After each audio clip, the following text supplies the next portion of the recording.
Good morning, students. We are studying the chapter Agriculture, and in which we have started studying about the various divisions of agriculture.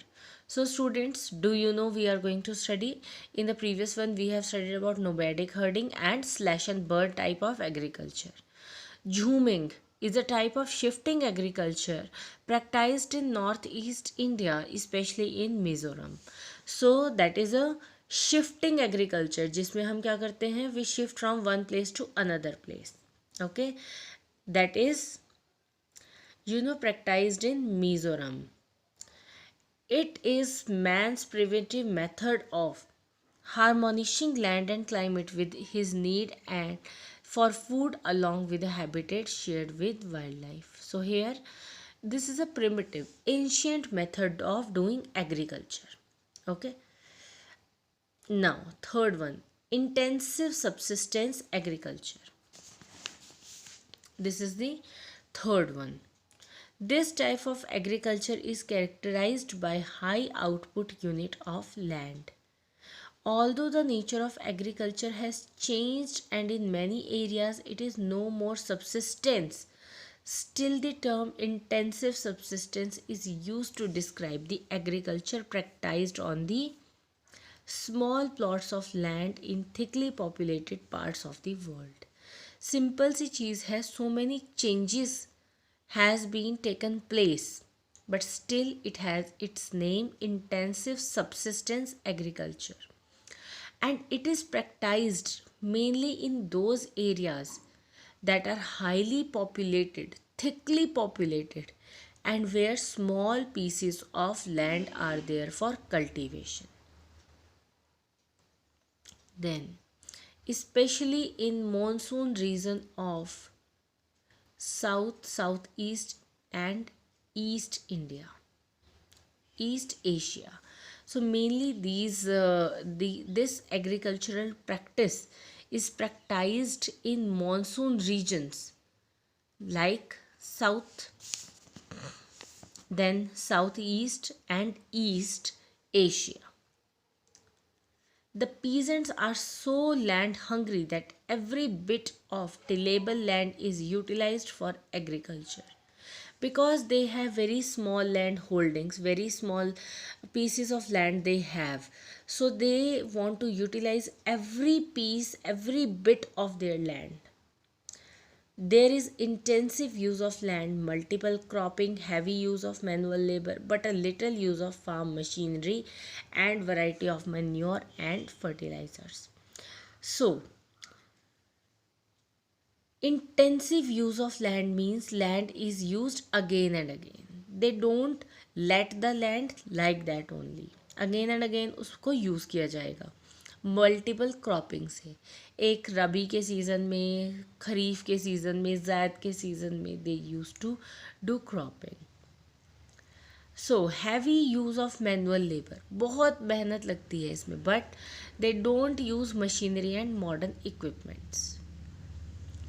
During recent decades, intensive agriculture has registered a significant improvement due to mechanization and use of improved seeds and fertilizers. You know, during recent decades, कुछ कुछ सालों पहले से ही थोड़ा change आना शुरू हुआ है. Farmers they have started using new technologies also. The countries like China, India, Japan, Malaysia, Korea, Philippines, and Taiwan have adopted improved system of intensive agriculture.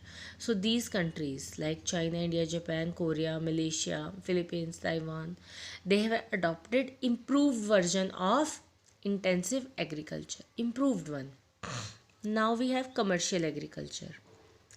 Commercial agriculture is typically done on a very large scale with the purpose of selling produce into market. अब देखो commercial agriculture बिल्कुल change है इससे. Okay, large scale, the purpose is selling the produce in the market for profits. ठीक है, अब तक जो हमने पढ़ा था वो अपने यूज़ के लिए ही पढ़ा. Therefore, farmers select and sow a single crop according to the natural and market conditions of the region. So multiple cropping does not happen here. Single crop क्या करते हैं फार्मर, ग्रो करते हैं अपने फार्म में अकॉर्डिंग टू कि किस तरह का क्लाइमेट है, किस तरह का क्लाइमेट रहेगा, और according to the needs of the market. It is a specialized form of agriculture which is practiced only on very large farms. It is also known as crop specialization. So specialized farm है, बहुत बड़े farm में होती है, mainly एक ही crop लगाते हैं वहाँ पे. This type of agriculture which is practiced on a very large farm, it is called crop specialization. You must remember. So size of the farm क्या है, very large. It is then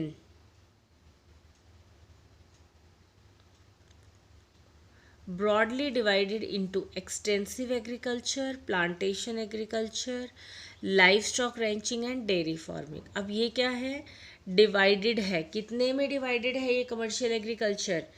extensive agriculture है, then plantation agriculture है, then we have livestock ranching and dairy farming.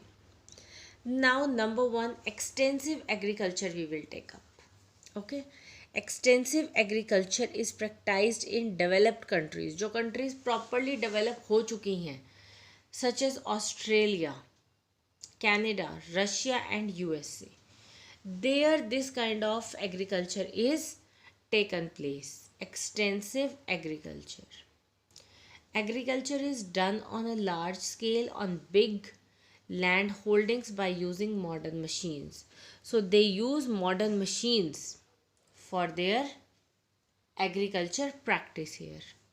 It is generally practiced in sparsely populated areas, regions.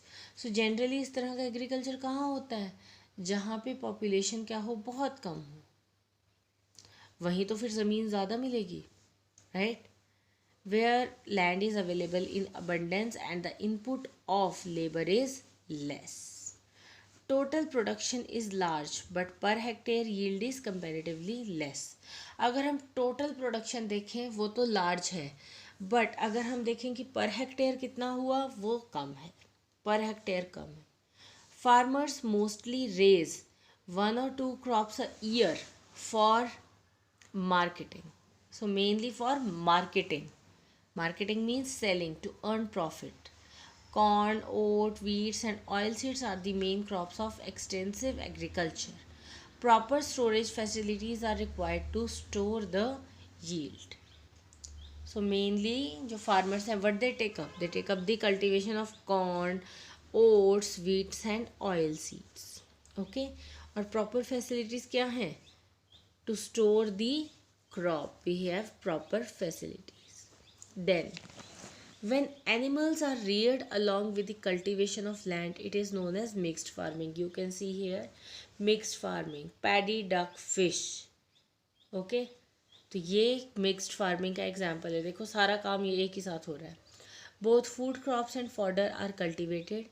This gives a boost to the income of the farmers. अब देखो side by side ज़्यादा effort के बिना ही ये काम हो रहा है, तो इससे क्या होगी, इनकम बहुत ज़्यादा बढ़ जाती है.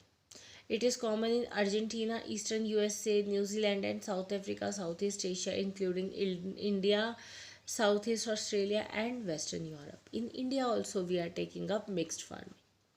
And it is quite beneficial for the farmers because they can earn money from these animals also. So students, up to here we will study today.